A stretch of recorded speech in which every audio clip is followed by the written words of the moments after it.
though babadde ne conflict wakati w'abatuuze ku byalo ne church abatuuze bo bagamba betwayogeddeko nabo nti bazaalibwa kuno bakulidde kuno n'ebibanja by'abakadde byabwe kwe bibadde era n'abatumye nga mpita mu chairperson wabwe wa LC3 atuleetere categories ezo ez'abatuuze kubanga bali mu categories nga 3 kuba ne church ekkiriza nti erinako abatuuze be yasangako bwe kiri reverend ab'ebibanja so ne mbatuma nga njagala mmanya ab'ebibanja abasangibwako then n'abaana baabwe babanga weebali ekizibu ekiri mu church nti bw'oba obadde mutuuze ku ttaka lyayo gwe bw'ofa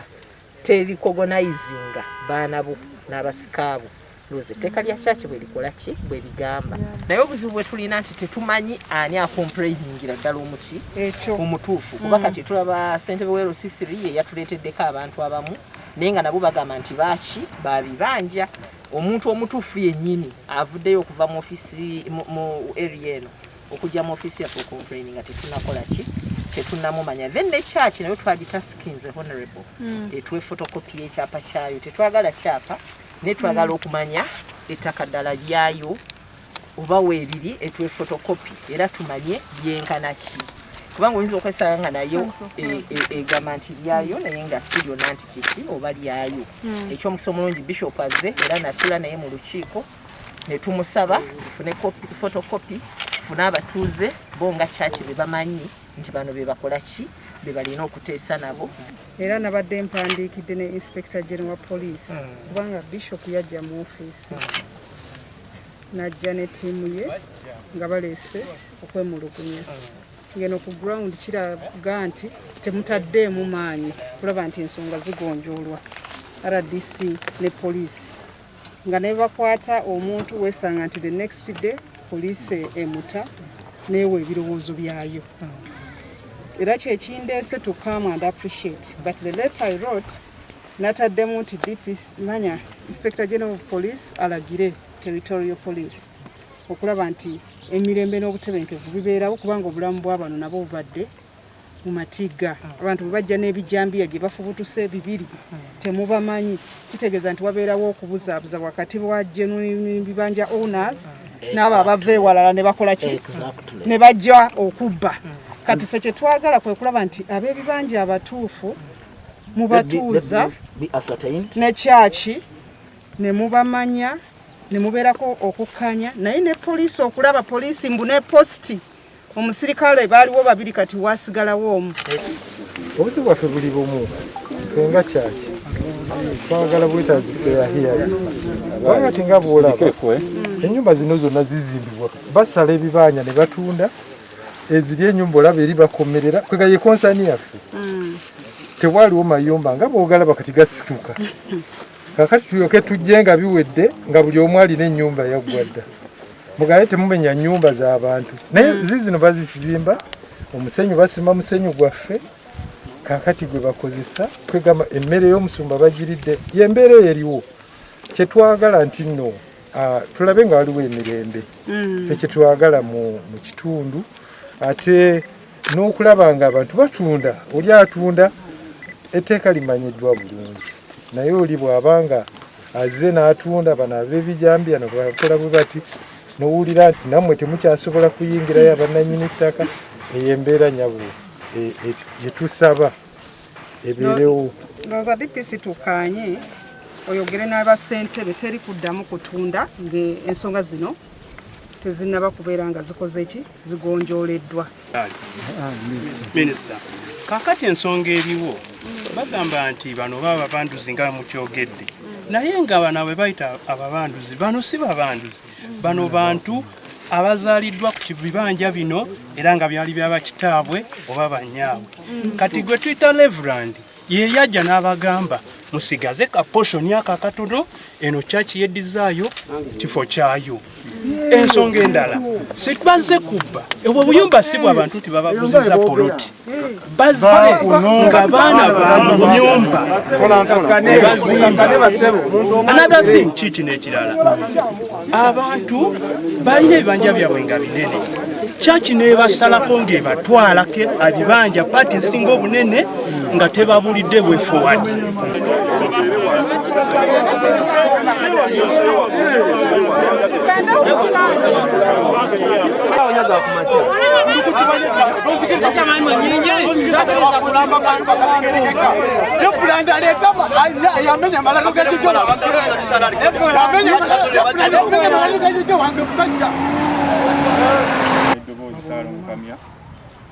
Jamani wa Lukoje wano wetuli Lukoje twatugata Lukoje n'ekisowera abantu bano bazze bafuna ebizibu bingi ku ttaka lino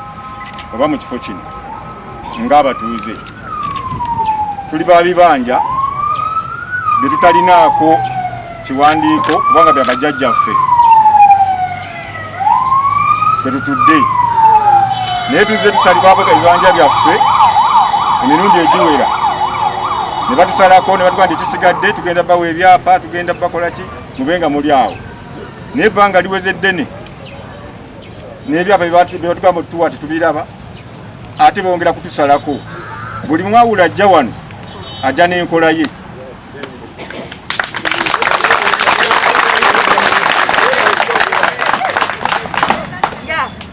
eyasooka yasala ebibanja byaffe wansi eri yali Reverend Kirumira n'abalala ebyo ne babitwala ne bagenda kuteekawo project kati balimirawo bulimizi ate mwe naffe gye twali tulima eno wansi bagenzi basalako abantu ate batusalako ebibanja ate ne babiguza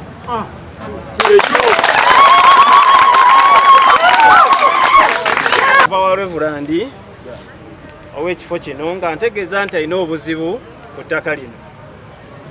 natwala obuvunaanyizibwa essimu yavuga ku ssaawa zaali 4 ssaawa 5 ali maze okutuuka wano Reverend n'aŋŋamba nti obuzibu bw'alina be b'ebibanja wansi nti basazeewo ebibanja babikozese nga tebafunye buvunaanyizibwa okuva eri kyaki ne tugamba nti kaakati katukyayire ab'ebibanja tulabe endowooza yaabwe bwe natuuka eri ab'ebibanja baŋŋamba bino nti ekisookera ddala ebibanja bino byali byabajjajja baffe naye ffe ababiriko ku ssaawa ya kakati tetuukiriziddwa tebatuwadde mukisa kulankulanya biki ebibanja byabwe era bwe navaayo najja wano ne tulaano meetings zibadde emirundi emeka ena ne tuukirizigana Reverend nti kyaki ebadde n'enkola ey'okwagala okuwandiika ab'ebibanja bonna bali ku ttaka lyakyaki wano era tubadde tuli mu nteekateeka okugenda nga tutambula buli kibanja ku kibanja tumanye ani ali wano ayina nyini kifo kino ani avunaanyizibwa ku kifo ekiriwa yenteekateeka ebaddewo ku ndabyo minisita naye kirungi nti otuuse era abantu babadde kuno nga bali happy nnyo buli muwawula ajja ayagala bibye kati mukulu ng'oyo yazze oyo gwemulabaawo ye ayagala bibye ajja najja ng'atambula bw'ati nagamagana matooke gaani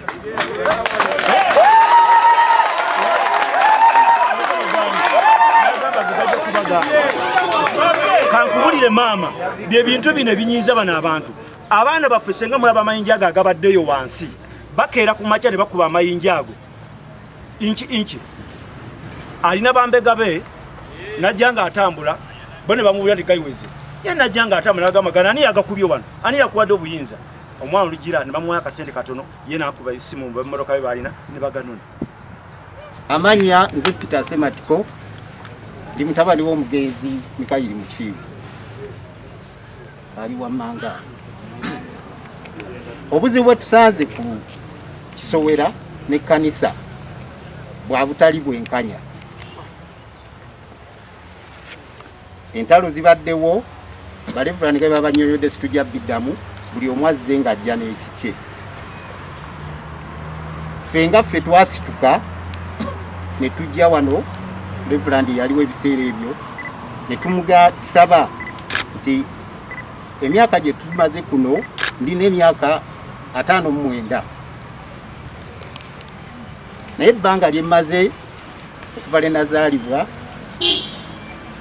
tewabadde ntalo ng'ezo naye kakati ffe tusaba oba bakadde baffe basobola okuuma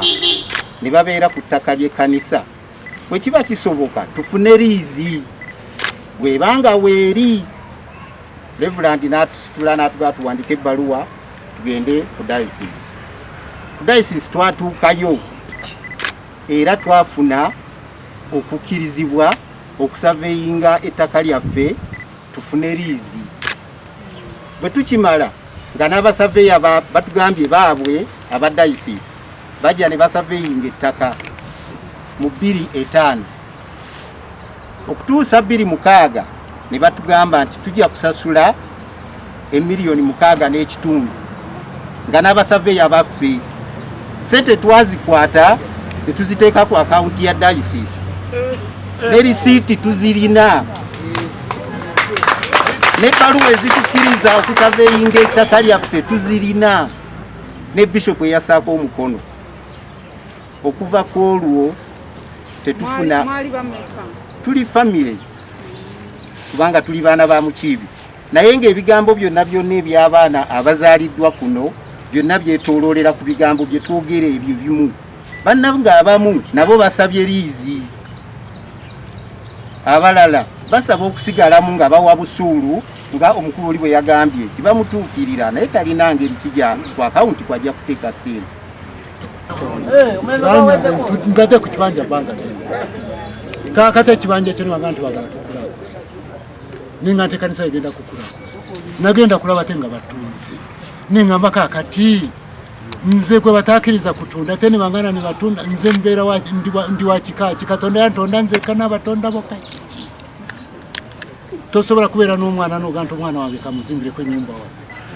kazimbe wa tosobola kufiirwa omuntu n'ogira nga tomaze kujja wano. Ekintu ekyo kiki Katonda yatonda baani ekanisa mbadde nga nti yabantu naate banna olaba kati njagala kutandika ebigambo bino n'ekigambo kino nti ng'ekkanisa ettaka ly'ekkanisa si lya mulabirizi, si lya musumba, si lya mubuulizi,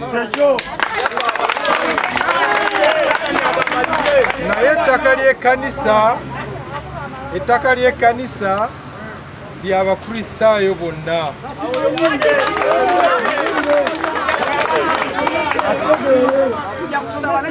Era ng'ettaka eryo ery'ekkanisa likulirwa abakulu abayitibwa ba registered trustees of the Church of Uganda. Kagamba ettaka bwe liweebwayo ekyomutawaana nti abantu batunuulira kkanisa yokka naye si kkanisa yokka, liteekebwako oba liteekebwako ebintu byonna ebikulaakulanya ekitundu. Senga gavumenti ejja wano n'egamba nti twagala kuteekawo somero katugambe tuzimbire essomero ya tekiniko, ekkanisa tebaguza, tugamba bugambi tulina wano ekitundu muteekewo essomero erinaayamba abantu bonna. Ekyokulabirako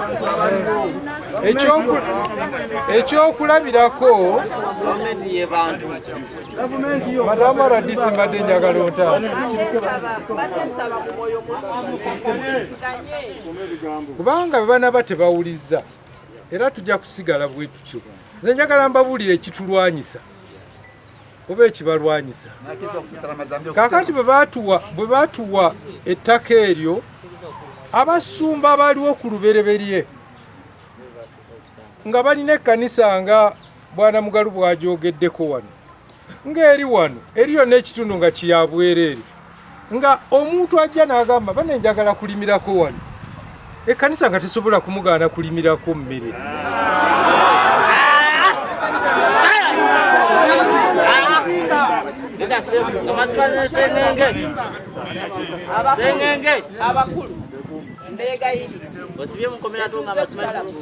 Abantu abasinga nsaba aboogera kaakati abavubuka bino bya nnaku zino naye byenjogerako nvudde mabega. Bajjajjaffe abaaliwo nga nange sinaba kuzaalibwa, ettaka ng'omuntu bw'ajja ng'ekkanisa ebeera ya ddembe nnyo okumugamba bw'aba asabye nti limirako wano nga bamuwa okulimirako. Era abantu bangi bwe batyo bajja ku ttaka ly'ekkanisa ne bafuna ebibanja naye ng'ettaka ly'ekkanisa kimanyiddwa ti ku ttaka ly'ekkanisa olw'okubanga ligenda kubanga kubeerako development nnyingi ezikulaakulanya ebitundu nga tebakukkiriza kuzimbako kintu kya buwangaazi kubanga ekiseera ekisinga ekiseera kyonna bakugamba nti wano twagala kuteekawo kino ekyokulabirako mu myaka gino tetubadde na ssomero ly'abasawo era bwe tuzze essomero ly'abasawo ne tulikola ki ne tulizimba ekiseera kiri ekyemabegako siniya teyaliiwo siniya bwezze neezimbibwawo ekitundu kiri gambabule kiri ekyemmanga kye mwogerako ekitundu ekyo wagenda kuzimbibwawo eddwaliro eddene mukikkirize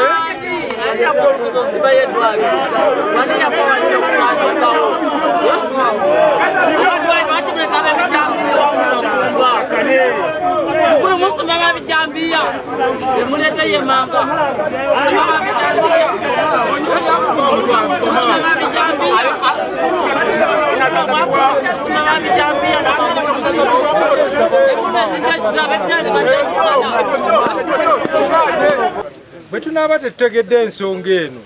mujja kgenda mu maaso nga munenya omusumba munenya omubuulizi munonya bishopu munenya ani omusumba ono ne bw'anaaba avuddewo sinabagamba nti omusumba agenda naye ŋŋambye ne bw'aba avuddewo nze njagala mujjukira ababadde wano okuviira ddala ku mirembe gya Reverand Mutyaba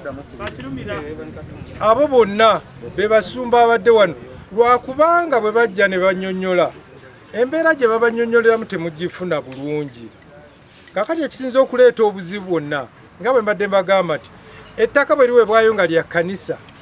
omusumba ng'ozze ng'omusabye okubaako w'olimira tasobola kukugaana mbasaba muwulirize wa buli muntu omukisa okwogera ne tusobola okutegeeragana naye bwe mubanga mujja kulemesa ayogera ng'ate gwe mulina okuwuliziganya naye tekiba kiki mbadde nsaba buli omu awe munne ekitiibwa muli ba bibanja waliwo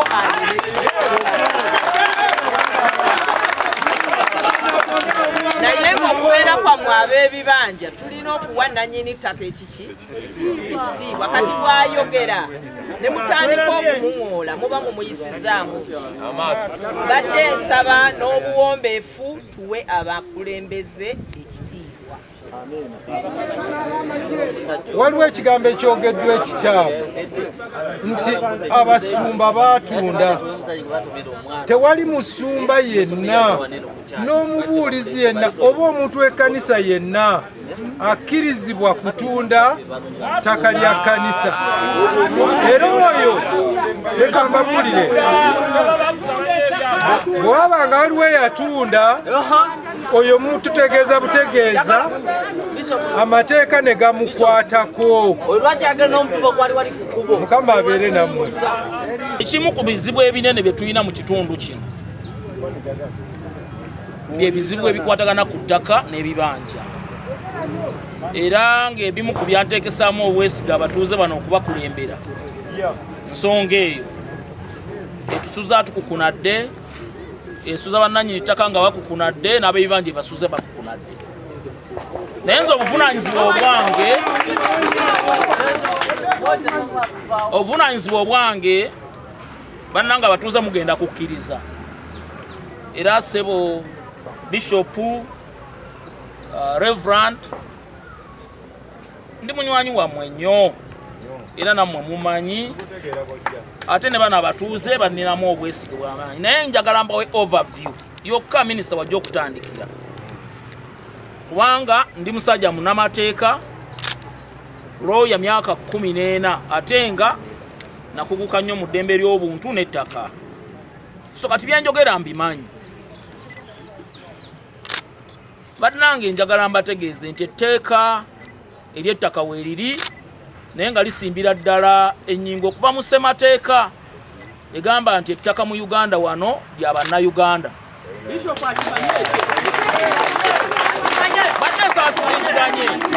badde nsaba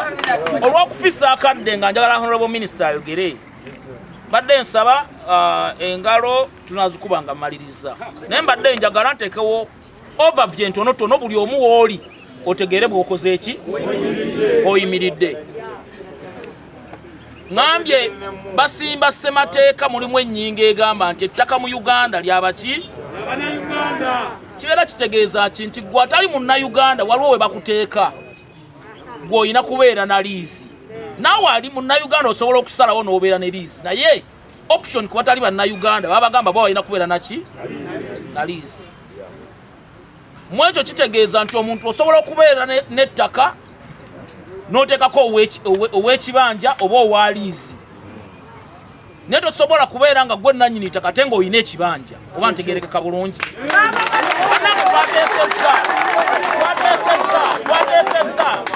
Twateesezza nti engalo zigenda kukubibwa ku ki ku nkomerero. Njagala buli omu ategeere wa waakoze eki. Bw'obanga olina ekibanja mu butuufu omanye nti olina ekiki ekibanja. Ettaka bwe buli wobeera n'ekibanja wabeerawo always nannyini ttaka. Oyinza okubeera oluusi nga tomumanyi naye era wajjira nakugamba nze nannyini ttaka lino gwe nga otandika okutuukiriza obuki obuvunaanyizibwabwo. Etteeka ligamba Land Act gye njogerako. Land Act gye baakola yeri wansi wa ssemateeka nti obamala okukola ssemateeka ne bakola ssemateeka n'egamba wagenda kuteekebwawo etteeka ly'ettaka erigenda okukola nga ku by'ettaka ti nga boolaba nti waliwo ssemateeka era nammwe mugende mwekyekinge. Etteeka ligamba bw'obanga oli wa kibanja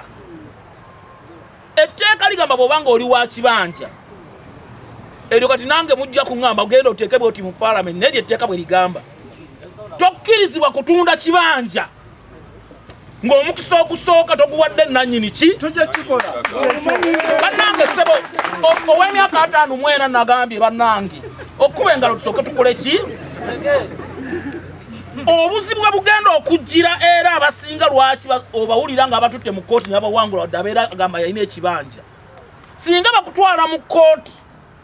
nga walina ekibanja n'okituuzaako gundi ng'omukisa ogusooka tusoose guwa nannyini ttaka bibeera bifu. Era etteeka ligamba n'ekibanja ky'olina kikola ki kikugibwako. Era wano ne bamala basoolayo omu ku omu wano bwe buzibu bwensinga okubeera nabo bannanga nnwanirira ab'ebibanja era nakyo njagala mukibategeeza nti oŋŋenda okugamba nti muzeeyi abadde wano aluwa muzeeyi abadde wano naye ng'obuzibu nti ate waliwo gwe yaguzaako ekibanja n'akiguza omula ŋŋambye ndatabulesi kyakulabirako mbagambye ŋŋenda bawa overview buli omu waayimiridde akole ki kubanga kakati wano tuli wano ng'abantu nga 3 naye ne bamala tugamba nti bannaye buli omu kati kubanga yeyo process we tulaga meeting eno bingi tegenda bisobola kubimaliriza naye we tulaga nti ssebo jangu munnange ekibanja kino wakifuna otya era wayingirako ddi kubanga we tugenda okugenda. Oyinza okuba nga tolina nakawandiiko bayiza bwe wano nawo wakulu nnyo wayinza okuluma abantu abamu naye ebimu ku bikakasa omuntu nti alina ekibanja oyinza n'okuba nga tolina kawandiiko naye ŋŋambye teri kukuba ngalo naye nga nagambye ngenda kubawa overview nga obaddewo waliwo amalaalo ogalaba nga gabaddewo oba nga waliwo akayumba koolaba nga kaki kakadde. Ekibanja tekimera nsiko. Ekibanja omuntu osobola kugamba nti awo ninawo ekibanja ng'ekibanja kijjudde ki. Ekibanja always must be in full utilization. Ekyo kyawukanako n'okugamba allegation wano gye mpuliddewo it might be a fact nti baakugobawo. Era bwe bakugobawo nga ddala obujulizi weebuli eyo naye ensonga esobola okutereezebwa. Nze church gye manyi baddeko ne church era ninako ne lize ezimu eza church. Church batera okutuula n'abantu ne babawa lizi. Mostly egaba nnyo lizi. Ne bagamba nti lizi weggwako ne bagirenewinga. Side awe Namirembe awo ninawo we bampa lizi waliwo akazimbe kenina. That is why era lizi we yaggwako batera okugizza obujja. It is in very high difficult times we batagaba lizi.